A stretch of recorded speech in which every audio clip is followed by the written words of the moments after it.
Hello friends, this is Aryan और ये हमारा साइंस का आज का तीसरा वीडियो है। यानी इससे पहले दो वीडियो अपलोड किए हैं और जो है ये एक वीडियो जो एक प्रैक्टिस सेट ऐसे ही वन लाइनर था, इसमें कुल 25% थे और वो उसके बाद में जो है ये एक अगला वीडियो है, इसमें कुल मिलाकर 25% मतलब 50% है। इसमें 25 थे और इसमें 50 है। अब कुल मिलाकर 75 हो जाएंगे। ऐसे धीरे धीरे जो है 1000-2000 प्रश्नों की जो बहुत बड़ी यानी साइंस की पूरी श्रृंखला तैयार कर दी जाएगी। जब कभी भी कोई एग्जाम हो 10 मिनट 15 मिनट 20 मिनट की वीडियो होंगे, बहुत ज़्यादा 30 मिनट का वीडियो होगा और उसको देख करके जो है आप बहुत जल्दी से पूरे अपने क्वेश्चंस का जो है रिवीजन कर सकते हैं। इसके लिए जो है ये ऐसे मतलब ये जो क्वेश्चन है बहुत मॉडर्न है और इनको जो है अच्छे से नोट्स बनाएं। अगर साफ नहीं दिखता है अच्छे से तो जो है उसके लिए जो है आप अच्छे से सुने, क्योंकि बहुत आराम से बोल बोल के बताते हैं। उसको लिख के नोट करें और नोट करके जो है अच्छे से बार बार रिवाइज करेंगे बार बार रिवाइज करेंगे तो अच्छे से जो है प्रश्न जब कभी भी आपको पेपर में एग्जाम में मिलेंगे तो उनको जो है हल करने में कोई परेशानी नहीं आएगी। ठीक है, शुरू करते हैं। ये जो साइंस का जो प्रैक्टिस सेट नंबर क्या है 2, प्रैक्टिस सेट नंबर 2 है और इसमें जो है ये किसके लिए, ये मोस्टली यानी ये सबसे अच्छा सबसे ज़्यादा जो ग्रुप डी के एग्जाम होने वाले हैं उनके लिए है, प्लस जो यूपीएससी की जो वैकेंसी आने वाली है उसके लिए जो है बहुत इंपॉर्टेंट है। हालांकि ये ऐसा नहीं है कि वनडे एग्जाम कोई भी आप अगर वनडे एग्जाम देते हो तो उसमें साइंस के इतने अच्छे क्वेश्चन हैं कि आराम से कोई भी पेपर दोगे तो मिलेंगे ही। सबसे पहला क्वेश्चन है, जो शरीर में लैक्टिक एसिड की अधिकता, यानी शरीर में जब लैक्टिक एसिड की अधिकता हो जाती है तो शरीर में तो क्या होता है, यानी कि कभी भी किसी व्यक्ति के किसी मनुष्य के शरीर में अगर लैक्टिक एसिड की अधिकता हो जाती है तो उसको थकान महसूस होती है और उसको थकान महसूस होती है और उसकी थकान को दूर करने के लिए चाय दी जाती है, क्योंकि चाय में प्रोटीन, चाय में जो है थीन होता है और थीन जो है मनुष्य की थकान को दूर करने में सहायक होता है। इसलिए कभी भी जो है अगर किसी मनुष्य में लैक्टिक एसिड की अधिकता हो जाती है तो उसे जो है थकान महसूस होती है और जब उसे थकान महसूस होती है तो उसे जो है थीन चाय दी जाती है, क्योंकि चाय में थीन होता है। इस वजह से वो क्या करता है, थकान को दूर कर देता है। ये पहला क्वेश्चन। दूसरा क्वेश्चन है, मनुष्य में सबसे लंबी मांसपेशियां तो 60 टोरिस होती है। मनुष्य में सबसे लंबी मांसपेशियां होती हैं, मनुष्य में जो सबसे लंबी मांसपेशियां होती हैं वो 60 टोरिस में होती हैं और ये 60 टोरिस जो मांसपेशियां होती हैं ये मनुष्य के जांग में होती हैं, जांग में। अगला क्वेश्चन है, मनुष्य की सबसे लंबी कोशिका, यानी जो मनुष्य है उसकी सबसे लंबी कोशिका कौन सी होती है, तो तंत्रिका कोशिका। कौन सी होती है, तंत्रिका कोशिका।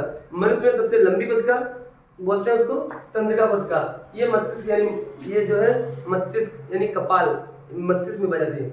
अगला क्वेश्चन है, मनुष्य की बड़ी कोशिका, यानी मनुष्य की जो सबसे बड़ी कोशिका क्या होती है, तो ओवम, यानी मनुष्य में जो सबसे बड़ी कोशिका होती है उसका नाम है ओवम। अगर बात करते हैं सबसे बड़ी कोशिका, यानी विश्व में सबसे बड़ी कोशिका किसकी होती है, यानी सभी चीजों को मिला करके, तो जो विश्व की सबसे बड़ी कोशिका है वो शुतुरमुर्ग का अंडा, शुतुरमुर्ग का अंडा, यानी विश्व की सबसे बड़ी कोशिका है शुतुरमुर्ग का अंडा।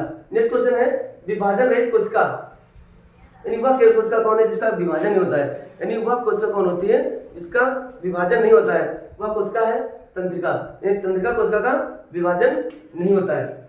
नेक्स्ट क्वेश्चन है, सबसे तीव्र कोशिका विभाजन, यानी वह कोशिका जिसका सबसे तेजी से क्या होता है कोशिका विभाजन होता है, वो है लीवर, यानी लीवर की कोशिका जो होती है उसका जो है बहुत तीव्र से उसका बहुत तेजी से विभाजन होता है। इसलिए अगर लीवर को काट दिया जाता तो वो पूरा तुरंत बन जाता है, यानी लीवर को काट देने पर भी वो बार बार जो है बनता रहता है। इसका कारण ये होता है क्योंकि इसमें क्या होता है, जो सबसे तीव्र कोशिका विभाजन होता है। नेक्स्ट क्वेश्चन है, सबसे तीव्र कोशिका विभाजन। नेक्स्ट क्वेश्चन है, डीएनए का द्विहेलिक्स प्रारूप पहली बार किसने तैयार किया था, यानी डीएनए का द्विहेलिक्स प्रारूप सबसे पहले जो है वाटसन एवं क्रिक ने किया था, वाटसन एवं क्रिक ने दिया था सबसे पहले। अगला क्वेश्चन है, हृदय का पहला प्रतिस्थापन, यानी जो पहली बार जो ट्रांसप्लांट किया गया था हृदय पहली बार, तो इसको किया था क्रिश्चियन बर्नार्ड, यानी जिसने जो है हृदय का पहला प्रतिस्थापन किया था क्रिश्चियन बर्नार्ड विकास के सिद्धांत का प्रतिपादन किया। यानी जो विकास का सिद्धांत यानी बायोलॉजी में एक विकास का सिद्धांत दिया गया है, और जो विकास का सिद्धांत है उसको किसने दिया है, तो उसके यानी विकास के सिद्धांत के प्रतिपादक हैं चार्ल्स डार्विन। नेक्स्ट क्वेश्चन है चेचक के टीके की खोज किसने की थी? यानी चेचक के टीके की खोज एडवर्ड जेनर, यानी चेचक के टीके की खोज एडवर्ड जेनर ने की थी। नेक्स्ट क्वेश्चन है रक्त परिसंचरण की खोज, यानी रक्त परिसंचरण की खोज किसने की थी? तो रक्त परिसंचरण की खोज विलियम हार्वे ने की थी। नेक्स्ट क्वेश्चन है रेबीज वायरस के टीके की खोज, यानी जो रेबीज जो यानी कि कुत्ते के काटने से होता है, या जो रेबीज का जो वायरस है इसके वायरस की जो टीका है उसकी खोज की थी लुई पास्चर ने। नेक्स्ट क्वेश्चन है आधुनिक एंटीसेप्टिक का जनक, यानी जो आधुनिक एंटीसेप्टिक का जनक कौन है? लिस्टर। आधुनिक एंटीसेप्टिक का जनक लिस्टर है।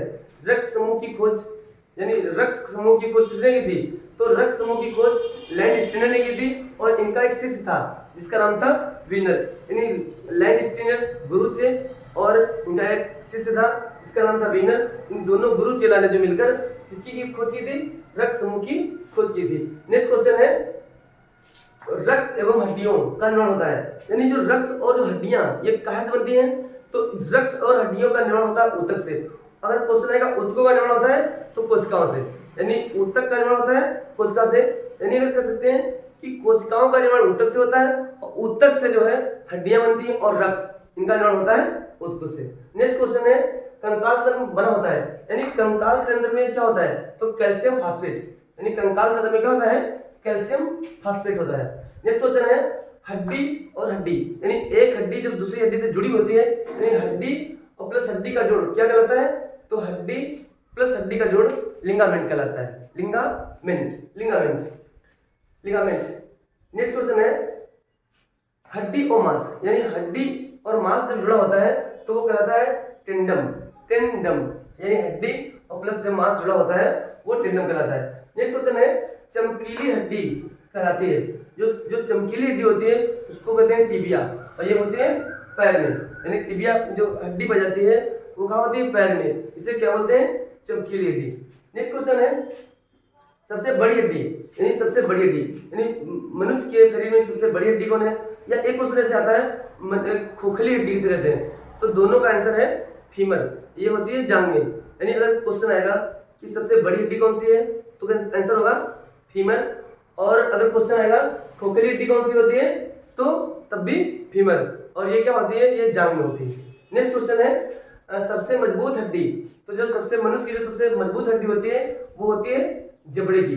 सबसे मजबूत हड्डी ये होती है जबड़े की, और जो सबसे छोटी हड्डी यानी मनुष्य में जो सबसे छोटी हड्डी होती है उसका नाम होता है स्टेपीज, और ये कहाँ होती है? ये कर्ण यानी कान में होती है। नेक्स्ट क्वेश्चन है मनुष्य की छाती की कुल हड्डियों की संख्या, यानी मनुष्य जो है उसकी छाती में कुल कितनी हड्डियां होती हैं? तो उसमें जो एक तरफ छाती के एक तरफ यानी एक तरफ 24 पसलियां होती हैं, और एक तरफ 12 होती हैं, और एक तरफ 12, यानी 12 24 पसलियां होती हैं, और एक में स्टर्नम, एक जो है स्टर्नम, एक बीच में लगा होती है स्टर्नम, यानी स्टर्नम होती है एक हड्डी बीच में, और एक तरफ 12 पसलियां और एक तरफ 12 पसलियां, टोटल मिलाकर 12 24 और प्लस 1 यानी कितनी? 25 होती हैं। यानी जो सबसे बड़ी जो है मनुष्य की छाती की कुल हड्डियों की संख्या कितनी है? तो 25, 12 इधर मतलब 12 पसलियां एक तरफ और 12 पसलियां एक तरफ, 12 24, एक होती है स्टर्नम। ये क्या होता है? स्टर्नम जो है बीच में मतलब बीच में लगी होती है पसलियों के बीच में, आधी इधर होती है आधी इधर, बीच वाली हड्डी बोलते हैं स्टर्नम। नेक्स्ट क्वेश्चन है खोपड़ी में हड्डियों की संख्या कितनी होती है? खोपड़ी में जो हड्डियां होती हैं, खोपड़ी में हड्डियों की संख्या 8 होती है, और चेहरे में जो हड्डियां होती हैं उनकी संख्या 14 होती है। चेहरे में 14 हड्डियां होती हैं और खोपड़ी में 8 होती हैं, और कुल मिलाकर देखा जाए तो खोपड़ी और प्लस चेहरे की हड्डियों को मिलाकर कुल हड्डियां 22 होती हैं। अगर खोपड़ी या कपाल पूछा जाएगा यानी कपाल में कितनी हड्डी होती है तो कपाल में टोटल हड्डियां होती हैं 8, और अगर बात करते हैं कि चेहरे में कितनी हड्डी होती है तो चेहरे में 14, और दोनों को मिला दिया जाए अगर तो कुल पूरे भाग में ऊपर जो भाग है पूरे भाग में 22 हड्डियां पाई जाती हैं। रेशेदार जोड़ पाए जाते हैं, रेशेदार जोड़ यानी रेशेदार जोड़ पाए जाते हैं, ये पाए जाते हैं खोपड़ी में, यानी खोपड़ी में जो जोड़ होते हैं रिश्तेदार एकदम पास पास नजदीक नजदीक होते हैं जो भी जोड़ होते हैं। नेक्स्ट क्वेश्चन है कि कंदुक खलिका, कंदुक खलिका हड्डी पाई जाती है। कंदुक खलिका, कंदुक खलिका हड्डी पाई जाती है, तो ये पाई जाती है कंधा में। कंदुक खलिका हड्डी पाई जाती है कंधे में। नेक्स्ट क्वेश्चन है कब्जा संधि पाई जाती है, यानी कब्जा संधि। तो कब्जा संधि दो होती है, एक ये कुहनी और एक घुटना, यानी कुहनी और घुटने की जो हड्डियां होती हैं उनको क्या बोलते हैं, कब्जा संधि। नेक्स्ट है हड्डियों के बीच द्रव को, जो यानी हड्डियां होती हैं, हड्डियों के बीच में जो द्रव भरा होता है, यानी हड्डी को जब हड्डी को बीच में तोड़ेंगे तो बीच में द्रव एक चिपचिपा पदार्थ निकलता है, उसको क्या बोलते हैं, उसको बोलते हैं साइनोवियल। साइनोवियल यानी हड्डियों के बीच में जो द्रव भरा होता है उसको साइनोवियल बोलते हैं, साइनोवियल कहा जाता है। नेक्स्ट क्वेश्चन है ऊंट का कुबड़ किस ऊतक से बना होता है। ऊंट का कुबड़ जो है वसामय ऊतक से बना होता है। ऊंट का कुबड़ किस ऊतक से बना होता है, तो ऊंट का कुबड़ वसामय ऊतक से बना होता है। नेक्स्ट क्वेश्चन है फेफड़े को ढकने वाले आवरण, यानी जो फेफड़े होते हैं, फेफड़े को जो उसका आवरण यानी फेफड़े को जो ढके होते हैं उस आवरण को क्या कहा जाता है, तो उस आवरण को बोलते हैं प्लूरा मेम्ब्रेन। यानी फेफड़े जो ढकते हैं उन फेफड़े को ढकने के लिए जो है जिस आवरण का प्रयोग करते हैं उसका नाम है pleura membrane, pleura membrane, pleura membrane. Next question है फेफड़े को दांत मुख्य रूप से बना होता है, यानी दांत जो है दांत मुख्य से बना होता है, तो दांत दो चीजों से मिलकर बनता है, एक तो डेंटाइन से और एक इनेमल से। डेंटाइन से बना होता है, यानी जो दांतों का 80% लगभग भाग होता है वो इनेमल का बना होता है, मतलब डेंटाइन का बना होता है, और दांतों का 20% भाग जो है वो इनेमल का बना होता है। यानी जो दांतों का निर्माण होता है वो दो पदार्थों से मिलकर होता है, एक तो होता है डेंटाइन, यानी दांतों का 80% भाग बना होता है डेंटाइन का, और 20% भाग बना होता है इनेमल का। अगला क्वेश्चन है शरीर का सबसे कठोरतम भाग क्या है, यानी मनुष्य के शरीर का सबसे कठोरतम भाग क्या है, तो इसका नाम है इनेमल। इनेमल मनुष्य के शरीर का सबसे कठोरतम भाग इनेमल। दांत का आंतरिक भाग, यानी जो दांत है जिसका दांत का आंतरिक भाग वो बना होता है डेंटाइन का, यानी जो दांत होते हैं वो दो पदार्थों से बने होते हैं, एक तो डेंटाइन और एक इनेमल। यानी जो दांतों का जो आंतरिक भाग है वो डेंटाइन का बना होता है, और जो दांतों का जो बाहरी भाग होता है वो इनेमल का बना होता है। नेक्स्ट क्वेश्चन है पूरे जीवन काल में दांतों संख्या, मनुष्य के पूरे जीवन काल में जो कुल दांत होते हैं उस मतलब जो मनुष्य के कुल दांत होते हैं वो होते हैं 32, लेकिन अगर कुल संख्या पूछा जाएगा तो 20 ऐसे दांत होते हैं जो मनुष्य के जो है टूट जाते हैं, और फिर उसके अंदर कुल मिलाकर कितने दांत होते हैं 32। तो एक बार मनुष्य अपने पूरे जीवन काल में कुल कितने दांतों का प्रयोग करता है, 52 दांतों का, यानी कुल मिलाकर जो है उसके पूरे जीवन काल में उसने कितने दांत देखे हैं, 52, क्योंकि 20 दांत जो होते हैं वो टूट जाते हैं, वो दोबारा उगते हैं। दूसरा अगला क्वेश्चन है पाचन की क्रिया प्रारंभ हो जाती है, यानी पाचन की क्रिया कहाँ से प्रारंभ होती है, तो पाचन की क्रिया मुख, यानी जैसे हम कोई चीज मुख में रखते हैं वहीं से मुख गुहा से ही मनुष्य की मतलब जो है पाचन क्रिया प्रारंभ हो जाती है, मुख गुहा से ही। स्टार्च का पाचन करता है, यानी अगर पूछा जाए कि स्टार्च का पाचन कौन करता है, तो स्टार्च का जो पाचन होता है वो टाइलिन करता है एवं इमाइलिस, यानी स्टार्च का पाचन कौन करता है, तो टाइलिन एवं इमाइलिस। अगला क्वेश्चन है प्रोटीन का पाचन करता है, यानी जो प्रोटीन होता है प्रोटीन का पाचन कौन करता है, तो प्रोटीन का पाचन पेप्सिन, यानी पेप्सिन, ट्रेप्सिन और इरेप्सिन, पेप्सिन, ट्रेप्सिन और इरेप्सिन।